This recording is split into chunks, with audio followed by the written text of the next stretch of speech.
हिमाचल के जो पहले के नेतृत्व रहे हैं उनकी जो परंपराएं रही हैं और उच्च मानदंडों की जो परंपराएं रही हैं उन सबको ध्वस्त करते हुए सुखविंदर सुक्खू जी की ये सरकार हिमाचल को ऑन सेल करने के लिए लगी हुई है।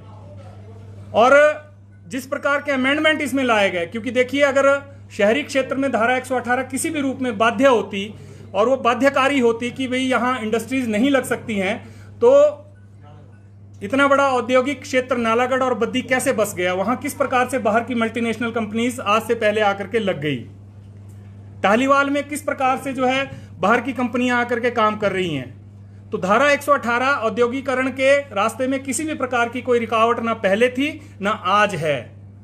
लेकिन इस सरकार के द्वारा एक कुत्सित मंशा के साथ जो है इसको अमेंड किया जा रहा है। और बड़े शर्म की बात है कि इसको अब जो है वो ग्रामीण क्षेत्रों तक जो है विस्तारीकरण इसका कर रहे हैं, जिसमें हमारी पंचायतों की शक्ति तक छीन ली गई है। पंचायत किसी भी रूप में जो है इस जो अमेंडमेंट आ रहा है अगर ये पास होता है तो पंचायतों का कोई रोल ही नहीं रह जाएगा। उसमें कोई भी बाहरी व्यक्ति आकर के मनमाने दामों पर जो है हमारी भूमि को लीज पर ले सकता है। और सरकार ने उसमें जो प्रोविजन रखे हैं उन प्रोविजंस में एक लाइन बड़े छोटे उसमें सरकार ने जोड़ी है कि जो 10 साल की लीज हम दे रहे हैं उसको और 10 सालों तक इजीली एक्सटेंड किया जा सकता है उसी पार्टी के द्वारा। और उसके बाद जो अगर उसको कोई किसी दूसरे को भी अगर देना चाहता है तो वो भी बिना किसी रुकावट के वो आगे जो है उसको लैंड कर सकता है। तो ये जो इस प्रकार के परिवर्तन हैं ये कहीं ना कहीं हिमाचल प्रदेश की डेमोग्राफी को बर्बाद करने के लिए, हिमाचल की आर्थिकी को बर्बाद करने के लिए और बाहर का जो लैंड माफिया है, भू माफिया है, उसके इशारों पर यह सरकार खेल रही है और करने का काम कर रही है। अभी हमारे ध्यान में आया है कि धर्मशाला, बीड़ बिलिंग और शिमला के कई क्षेत्रों में कई सौ कनाल, हजारों कनाल भूमि जो है वो इस प्रकार के बिल्डर्स को सरकार के मंत्रियों द्वारा अंडर द टेबल दिए जाने की प्रक्रिया जारी है। अभी एक 500 कनाल भूमि का मामला हमारे ध्यान में आया है, वो कांगड़ा का है, उसकी प्रक्रिया अभी चल रही है। और मुझे बड़े शर्म के साथ कहना पड़ता है कि हमने पिछले ही हफ्ते एक अपने किसी व्यापारी बंधु को किसी मंत्री के पास भेजा था और उनसे ये बात करने के लिए कहा था कि आप एक बार बात करके आइए कि सेक्शन 118 में हमें रिलैक्स चाहिए, तो क्या आप करवा सकते हैं। और वो मंत्री जी जिन्होंने ये विधेयक पास किया रखा है विधानसभा में, उनके द्वारा ये कहा गया हाँ हाँ बिल्कुल आप लाइए, 7 दिन के अंदर अंदर हम आपको परमिट करेंगे इसमें। और जो सरकार ये कह रही है कि इस धारा को अमेंड करके हम हिमाचल के युवाओं के लिए रोजगार सृजित करने वाले हैं, मीडिया रिपोर्ट्स के अनुसार पिछले 3 वर्षों में 1100 परमिशंस धारा 118 की सरकार ने दी हैं। मीडिया के अनुसार जो हमारे पास आंकड़े आए हैं उसके अनुसार मैं बात कर रहा हूं। तो मैं सरकार से ये जानना चाहता हूं, यदि ये मीडिया की रिपोर्ट सही हैं और 1100 परमिशन पिछले 3 वर्षों में इस सरकार ने दी हैं, तो सरकार एक श्वेत पत्र जारी करे और बताए हिमाचल की जनता को कि उन 1100 परमिशंस को देने के बाद हिमाचल प्रदेश में कितना रोजगार सृजित हुआ और हिमाचल के कितने युवाओं को रोजगार सरकार के द्वारा दिया गया। अभी 700 से अधिक एप्लीकेशंस जो हैं पेंडिंग पड़ी हैं। ऐसी भी मीडिया में कुछ सूचनाएं आई हैं, कुछ समाचार आए हैं, छपे हैं। तो मैं सरकार से ये जानना चाहता हूं, सरकार इसके ऊपर श्वेत पत्र जारी करे और बताए कि ये जो 1100 परमिशंस अभी तक सरकार ने दी हैं वो किन लोगों को दी गई हैं और किस पर्पज के लिए दी गई हैं। मैं आपकी जानकारी के लिए बताना चाहता हूं, आज भू माफिया हिमाचल को लूटने और खसोटने के लिए पूरी तरह से सक्रिय है। और उसका उदाहरण मैं दूंगा। आप यहां से शिमला से जब कुफरी की तरफ को जाते हैं तो आपकी एक हसीन वैली करके आगे बेल्ट पड़ती है, आप देखिए वहां बड़े बड़े कॉटेज बने हैं।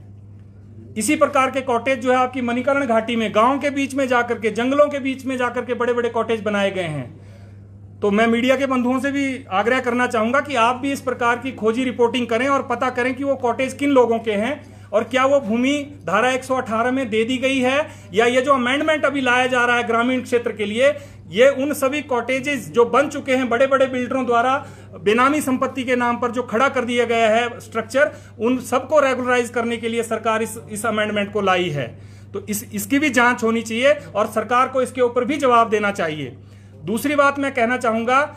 ये जो अवैध ढांचे आज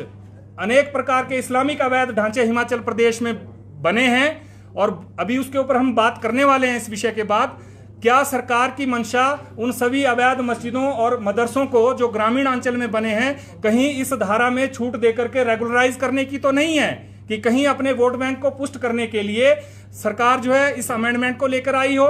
यह भी हमारे मन में आशंका है। दूसरी बात, पिछले वर्ष सरकार ने राधा स्वामी सत्संग ब्यास के नाम पर एक अमेंडमेंट लाया था